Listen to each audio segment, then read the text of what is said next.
Bienvenue au Malte du Pays, saison 2. Aujourd'hui, on est au paradis. En Gaspésie, à Montjoly, je vous emmène visiter la distillerie Métis. On s'en va rencontrer Yann et David, qui sont des amoureux de leur coin, du pays, mais aussi des amoureux du bois. Et puis ça se sent dans le verre.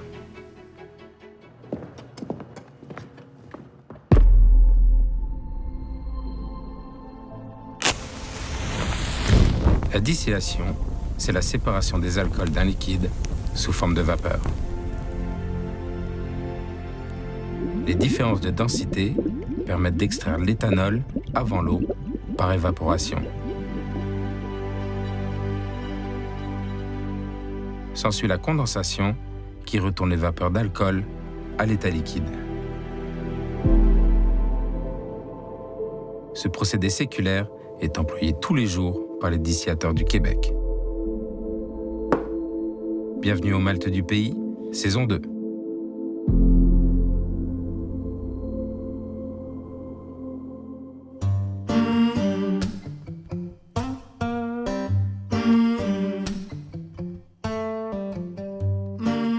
Yann, David, merci de nous recevoir ici. La distillerie ici, ça fait combien de temps? On a débuté la construction en 2018, puis on a ouvert nos portes le 20 juillet 2019 dans des belles installations neuves au 1034 avenue de la Gaspésie à Montjoly, à 100 mètres de la fin de l'autoroute 20. On vous accueille comme on te fait ce matin, direct à l'entrée de vos vacances. C'est parfait. Donc le bâtiment n'existait pas, c'est ça? Exact. Terrain vierge, vous avez tout monté selon vos spécifications. Exact. C'est quoi votre background à tous les deux? Écoute, tu viens de parler de... On a designé la bâtisse, l'alambic. Moi, mon background, du coup, j'étais un ingénieur électromécanique dans mon ancienne vie. J'aime ça dire ça, mon ancienne vie. Fait que pas de cravate, pas de veston. On est lousse maintenant. Et fait que je suis un gars de la place aussi. Okay. Ici, là, t'es à Montjoly, fait qu'on est dans la Métis. La Métis, c'est un regroupement de plein de petits villages. Fait que moi, je viens de Sainte-Jeanne-d'Arc, un petit village peut-être à 20 minutes d'ici. Okay. Étudié à Rimouski, et voilà, on est revenu dans le patelin pour ouvrir cette belle distillerie, ce beau rêve-là qu'on avait, moi et David. Et toi, tu viens d'ici aussi? Oui, moi, je suis originaire du village de Praises. J'habite aujourd'hui à Métis-sur-Mer. Puis moi, je suis ingénieur forestier de formation. Puis moi, j'ai étudié au Nouveau-Brunswick après mon secondaire comme ingénieur. Puis on est de retour. Puis on avait envie de décoller justement une entreprise, Yann et moi, dans notre région, qui allait faire quelque chose qui avait vraiment complété l'offre touristique, puis de faire en sorte de vraiment promouvoir nos produits localement. Puis de faire vivre ça aussi aux gens lorsqu'ils viennent en visite dans la région. Est-ce que vous êtes des amis de longue date ou vous êtes rencontrés grâce au projet? Dans le fond, on s'est connus avant, dans le fond, toute la partie de projet. Puis on a débuté à faire de la bière ensemble pour voir, pour le plaisir. Pour le plaisir. Puis finalement, ben, c'est des essais de spiritueux qui nous ont fait dire « Hey, ça, c'est très prometteur. » Donc on va se lancer vers ça. Puis 5-6 ans plus tard, ben, on se retrouve aujourd'hui à vous accueillir après ce projet-là. Et pourquoi plus les spiritueux que la bière si vous avez commencé avec la bière amateur? On le dit dessus? Ah, on le dit. Ça en vient un running gag parce que l'histoire avec la bière, c'est qu'on en a fait pendant 1 an puis on a manqué chaque batch. Chaque batch ont mal viré. Puis ce que ça nous a permis de voir, par contre, c'est de voir qu'on est capable de travailler ensemble même quand ça va pas bien. Donc, c'est ça. Puis finalement, les spiritueux, ça a été complètement le contraire. Dans le fond, on est arrivé avec un produit qui était très concluant. Puis qu'aujourd'hui, ben, on a sur notre plateau, dans le fond, le Métis, qui est un produit, justement, qu'on avait déjà fait des tentatives d'essai, puis que c'était très concluant à ce moment-là. Donc, on est plus que satisfait. Parfait. Donc, il y en a un qui fermente, l'autre qui distille, c'est bien ça? Dans le fond, on distille tous les deux. Dans le fond, concrètement, puis une des raisons, elle est simple, c'est que Yann et moi, on veut être en mesure de bien se... On veut bien être capable de se compléter, puis s'il arrive quelque chose un jour à une des deux personnes, l'autre personne peut continuer. Fait que c'est pas juste... c'est pas porté sur les épaules d'une personne. Puis, par contre, les fermentations, tu sais, là, c'est plus moi qui s'en occupe, toute la partie fermentation. Puis autant dans le gin que dans le rhum, Yann et moi, on est en mesure de faire ça. Puis chez nous, une des particularités, c'est que toutes les têtes et les tails sont goûtées par chacun d'entre nous. Parce que le truc particulier, c'est que moi et Yann, on s'entend jamais sur rien. Donc, la beauté les de la saveurs, chose. c'est ça. Ce qui fait que les saveurs qu'il y a sur la table aujourd'hui, c'est toujours le mitoyen entre personnes qui aiment de choses différentes. OK. Ce qui fait qu'on arrive avec un produit qui fait en sorte qu'il va plaire à une plus large gamme de clients. Puis ça fait en sorte d'être très minutieux dans tout ce qu'on fait. Puis ça fait aussi en sorte d'être toujours raffiné notre façon de faire. OK. Ouais. Et donc, justement, la philosophie de l'entreprise, où est-ce que vous en allez? C'était quoi votre rêve? Et puis aujourd'hui, est-ce que vous êtes rendu à votre rêve? Ça va plus vite Ouais. qu'est-ce que ici, justement. Parce que l'objectif, c'était de faire rayonner notre région. Avec une distillerie, aujourd'hui, on le voit, on reçoit entre 8 et 12 000 personnes en l'espace de 3-4 mois durant l'été. Notre gin Mugo fait partie du top 10-15 des ventes de spiritueux en gin au Québec. On est vraiment super contents. On a des beaux produits. On a pu diversifier notre production. On fait le métis, on fait le rhum nordique. Ouais. On a fermenté de l'acérum pendant la pandémie. Qui est en baril puis c'est un produit qui va sortir dans les prochaines années lorsqu'il va être prêt. C'est comme ça. Puis on est en agrandissement actuellement pour faire notre shape. Puis avec normalement une belle surprise pour l'été prochain pour les gens. Fait que si tout se passe bien, on va avoir une belle terrasse pour accueillir les gens avec cocktails, sur tout ça. Fait que c'est un beau plus puis, pour le milieu de la distillation puis le milieu touristique. Bon, ben c'est parfait. On va voir la production? Yes! Certain. On va montrer ça. Merci.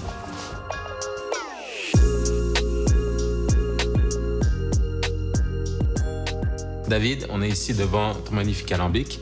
On voit qu'il a beaucoup servi. C'est parfait. On va parler de tes produits. Donc, vous en avez 3 à date. Le premier que vous avez sorti, c'était le gin. Le deuxième, le métis. Et le troisième, le rhum. Fait qu'on va y aller dans l'ordre. Parle-nous un petit peu de ton gin. D'où est-ce qu'est venue l'idée? Et puis, la recette, combien de temps ça a pris? Et puis, parle-nous de ta recette aussi. Qu'est-ce que tu as mis dedans? Et pourquoi? Oui. Enfin, le gin Mugo, du départ à la fondation de la distillerie, on s'est dit on veut produire un gin. Puis tant qu'à avoir un gin, on va l'avoir local. Okay. Tant qu'à l'avoir local, on a regardé localement qui étaient les mieux positionnés pour nous suggérer l'utilisation des végétaux en cuisine. Puis tout de suite, on a imaginé c'est des jardins de métis. Les jardins de métis, à partir de la distillerie, c'est environ 5 minutes de route. Ils ont une cuisine gastronomique qui est reconnue mondialement. Sur place, ils font la cueillette des ingrédients, beaucoup de fleurs qui sont intégrées au plat.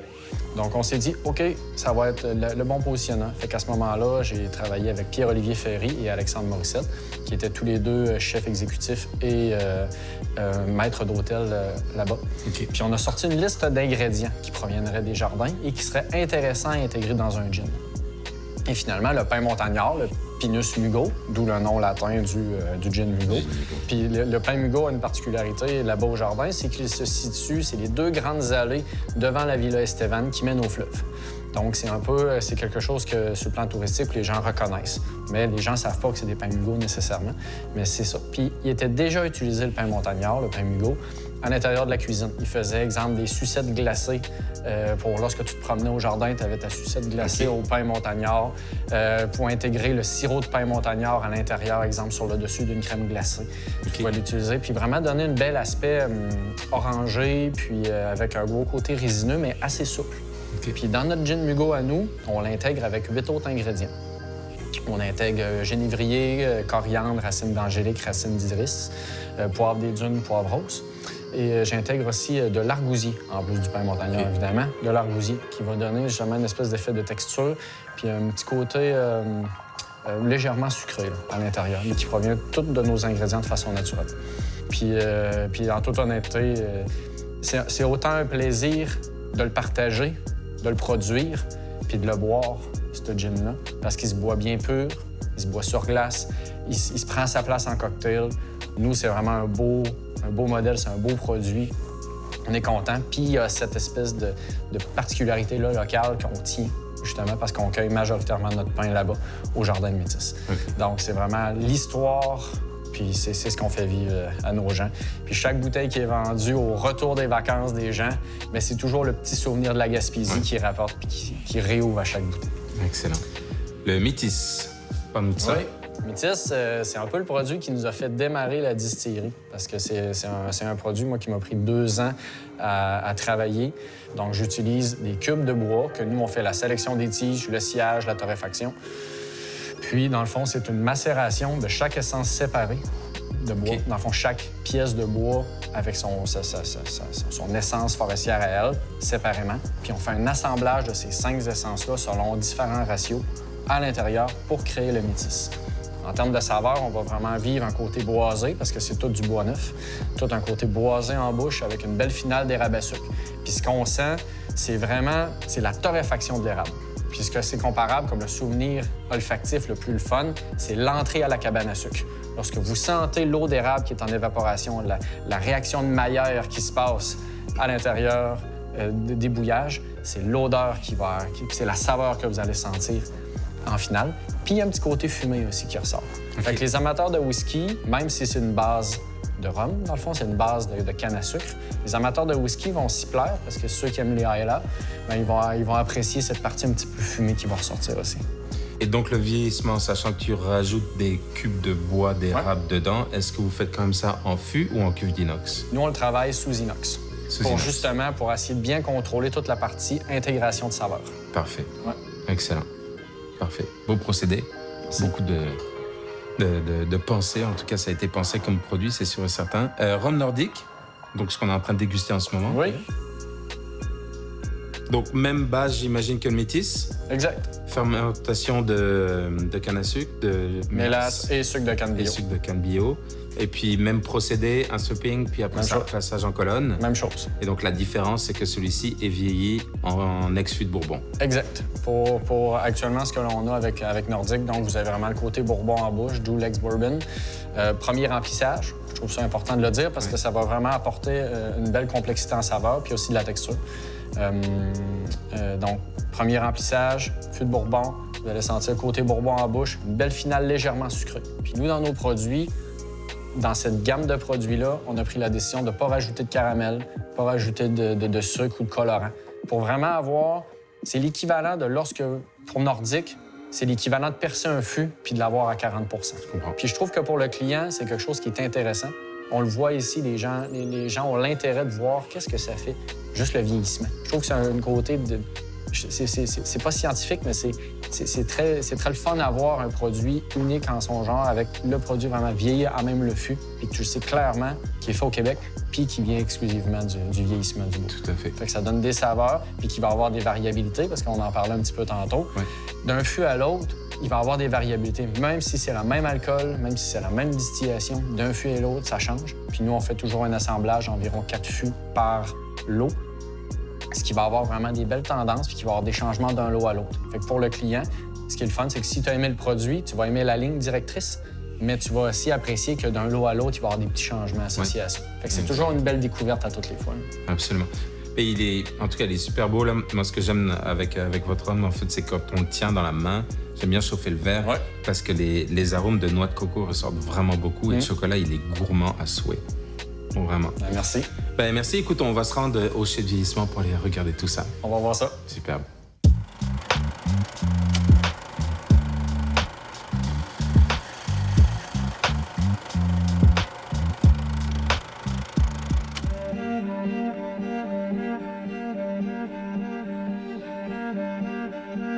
Tout à l'heure, j'ai oublié d'en parler et puis je le vois d'ici. En fait, je voulais qu'on parle ensemble de votre utilisation de la gravité. Moi, ce que j'avais toujours vu dans les distilleries, c'est qu'effectivement, à gérer des liquides, donc matières premières, une fois que ça a été distillé aussi, l'enfûtage et tout, ce que j'avais vu, en fait, c'est les personnes qui utilisaient la gravité l'utilisaient avant la distillation. Donc, effectivement, tu as des paliers, tu utilises la gravité pour éviter d'utiliser des pompes jusqu'à l'arrivée dans l'alambic. Mais vous, en fait, c'est comme vous distillez et puis vous amenez le liquide en haut pour pouvoir utiliser la gravité ensuite, c'est ça? C'est en plein ça. Donc, la vapeur d'alcool, elle veut monter naturellement. Fait que, on se dit pourquoi l'écraser et la refaire descendre dans un réservoir par terre.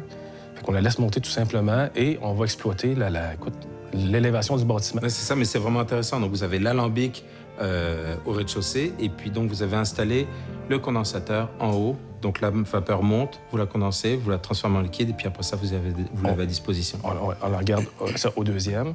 L'avantage d'avoir designé l'alambic en même temps que la distillerie, là, c'est l'ingénieur qui parle en arrière de moi. Ça, exactement. Donc, répartition des charges. Donc, on s'est arrangé pour que le réservoir soit sur des murs porteurs, par exemple. Donc, faire aussi une structure qui serait pas trop onéreuse, qui serait optimale. La faire aussi pour nos visiteurs. On va être capable de l'ouvrir au public. On va être capable que les gens se déplacent à l'intérieur du bâtiment facilement, sécuritairement. Fait que c'est vraiment un cumul de tous ces aspects-là qu'on a rassemblés dans nos équipements et dans la distillerie. Parfait. C'est vraiment brillant. Honnêtement, c'est vraiment brillant. J'avais jamais vu ça, puis c'est inspirant, je trouve. Yann, votre logo est vraiment intéressant, assez unique. Oui. Les petites vagues, ça vient d'où? Les petites vagues. Encore là, on veut se rapprocher de notre identité. Ouais. Et juste pour dire, on a quand même Fardoche qui nous a accompagnés là-dedans, qui est notre graphiste, un gars de Québec super. Parce que nous, on est plus bonhomme à allumette. À un moment donné, il faut s'avouer vaincu par certaines choses.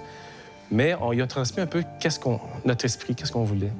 La Métis, qui est notre région, mais aussi la Métis, c'est une rivière qui est un peu mythique ici, qui part des terres de la Couronne, un endroit boisé, vraiment dans la nature. Ça serpente tous les petits villages aux alentours. Oui. Donc, le M, bien sûr, le M qui est carré, un peu comme si c'est une ancienne rivière de drabe. Donc, c'est comme ça serait des billons un peu qui seraient placés vers le M. Les petites vagues, et voilà. L'essence de la rivière, qu'est-ce qui a construit l'arrière-pays? L'arrière-pays qui s'est construit aussi par rapport aux produits forestiers. Tu sais, la rivière, elle sert à nous alimenter en eau, elle a servi à développer anciennement notre communauté. Fait qu'on se retrouverait vraiment dans ce petit icône-là, tout simple, tout épuré, les valeurs qu'on voulait juste véhiculer à l'intérieur de notre distillerie. Oh, oui, oh, c'est parfait, c'est brillant. David, on est à la fin de l'été 2021. Il y a un combat qui est mené par les distillateurs en ce moment pour réussir à amener en fait la législation qui entoure les spiritueux au même niveau que celle des micro-brasseries, des cidreries et des vignerons. Est-ce que tu veux m'en parler un petit peu plus? Oui, dans le fond, c'est une réglementation qui actuellement, dans le fond, les spiritueux, c'est sans cachette en tant que tel que le niveau des alcools au Québec, c'est vraiment la grande majorité du montant d'argent payé par le consommateur, c'est des taxes. Ouais. La part du producteur en tant que tel, nous, on compare maintenant avec notre gin Mugo. Le gin Mugo, à 47 $, il va nous revenir entre 12 et 15 $, dans le fond, dans nos poches, même lorsque l'on vend sur place. Ce qui fait qu'après ça, il y a une vingtaine de dollars, 20-22 $ qui sont transmis directement dans le fond qu'on appelle la taxe de la SAQ. Mais en réalité, c'est parce que la SAQ vient faire entremetteur, justement, entre nous et le ministère de l'Économie. Donc, ce montant d'argent-là, de 20 à 22 $ la bouteille, est directement transmis directement au ministère de l'Économie, dans le fond. Puis ce montant d'argent-là, lorsque l'on vend sur place, c'est un montant d'argent que nous, il nous serait utile, dans le fond, qui nous permettrait de prendre de l'expansion, qui nous permettrait de diversifier nos produits, d'offrir à nos clients, lorsqu'ils viennent sur place, des expériences qui sont différentes parce qu'on sera en mesure d'avoir plus d'employés, de faire en sorte que, touristiquement parlant, on soit capable d'avoir une plus grande stabilité dans le milieu de la distillation, parce que sans cachette, le milieu de la distillation fait un apport ou un atout qui, actuellement, dans le milieu de la consommation puis du tourisme de consommation, qui est un incontournable. On le voyait par le passé dans le milieu des microbrasseries avec les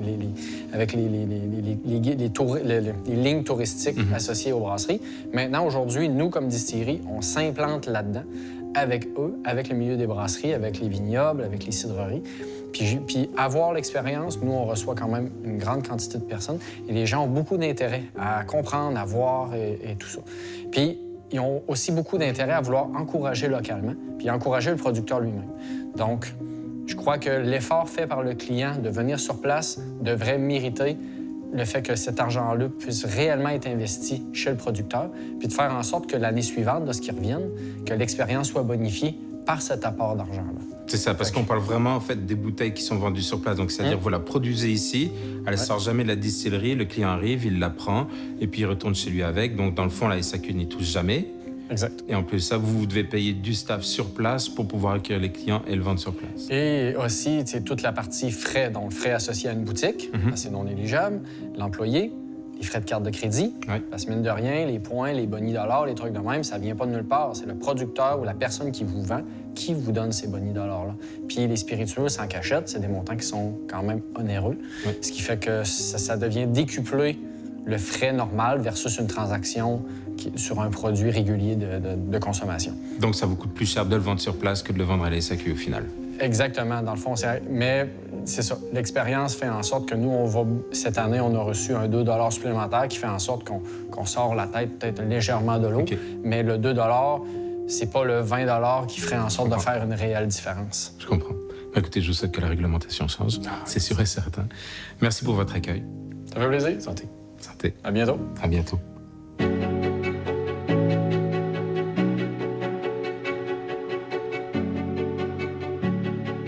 Fin de cet épisode. Dans cette Gaspésie pluvieuse, nous étions à la distillerie Métis à déguster de superbes produits chez des amoureux du bois et de leur région. Et on s'en va maintenant chez Comont pour parler d'Aguave. Suivez-nous.